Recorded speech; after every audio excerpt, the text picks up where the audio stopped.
भगवान शंकर और माता पार्वती प्रसन्न मुद्रा में थे, तो बोले चलो आज भक्तों के दर्शन करते हैं। माता जी ने कहा चलो।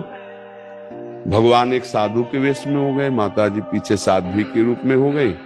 एक धनी आदमी चारपाई पे बैठा सुपारी कतर के खा रहा था, 50 गाय भैंसे सब खूब। उससे कहा भाई 100 ग्राम दूध दे दो, हमारे ठाकुर को स्नान करवाना है। न जाने क्या क्या अशुद्ध शब्द बोल गए। पार्वती जी एकदम रुद्र दृष्टि में, हम दर्शन कराने आए भक्त के। पहले धूप का कष्ट सह ले तो छाया का सुख मिलता है, पहले आप भक्त के दर्शन करो तब तुम्हें भक्त के दर्शन कराएंगे। हटे भगवान शिव और कहा हे भगवान श्री हरि, इसके पास जितनी संपत्ति है इससे और 100 गुना इसकी बढ़ जाए। माता जी ऑर्डर दानी तो कहते ही, उसने 100 ग्राम दूध नहीं दिया, गाली थी ऊपर से। और ये भगवान है। फिर भगवान बोले आओ चलते हैं तुम्हें भक्त के दर्शन कराने। एक गांव में गए तो फुसा की झोपड़ी थी, उसमें उसकी माँ रहती थी, एक गाय थी।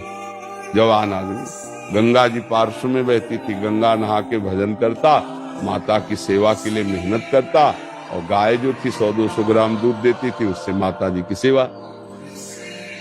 भगवान शिव गए, भैया ठाकुर जी की सेवा के लिए 100 ग्राम दूध। तो जो देसी गाय होती है वृद्ध हो गई, आधा लीटर 500 ग्राम 1 लीटर बस, ज्यादा नहीं। अपनी जो हाँ नवीन हो तो 5-6 लीटर तक, ये 20-25 लीटर अपने देसी गायों में नहीं होता। तो थोड़ा दूध देती थी, पूरा दूध रख दिया, पाओ आप ऐसे पाया। थोड़ी देर भगवत चर्चा की, चल दिए और कहा हे भगवान इसकी गैया और मैया दोनों ले लो। अंबा जी को अब नहीं रहा गया, बोले जो 100 ग्राम दूध ले दिया उसको 100 गुना संपत्ति दे दी। ये हिसाब हमारी समझ में नहीं आया। और जिसने जितला था उतला दे दिया गरीब आदमी, तो उसके दूध की जो वृत्ति आती थी वो गैया, और बात करने के लिए थी मैया, दोनों आप ऐसा बोले। यही तो समझ ठीक समझो। अभी इसका कुछ समय गैया और मैया में जाता है, अब ये अखंड भजन करके परमात्मा प्राप्ति करेगा। और वो उतने वैभव में तो अपमान संत का कर दिया, जब 100 गुना और बढ़ेगा तो महापाप करेगा, नरक जाएगा। समझ रहे? तो भगवान के विधान को हम लोग समझ नहीं पा रहे।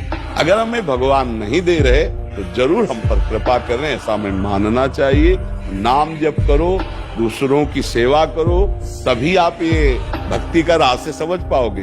दूसरों से सुख लेने की भावना, भगवान को भूलकर संसार में रमना, तो आप अध्यात्म नहीं समझ पाओगे, भक्ति नहीं समझ पाओगे, तो पापाचरण बनेंगे, हृदय अशांत रहेगा और दुर्गति हो जाएगी।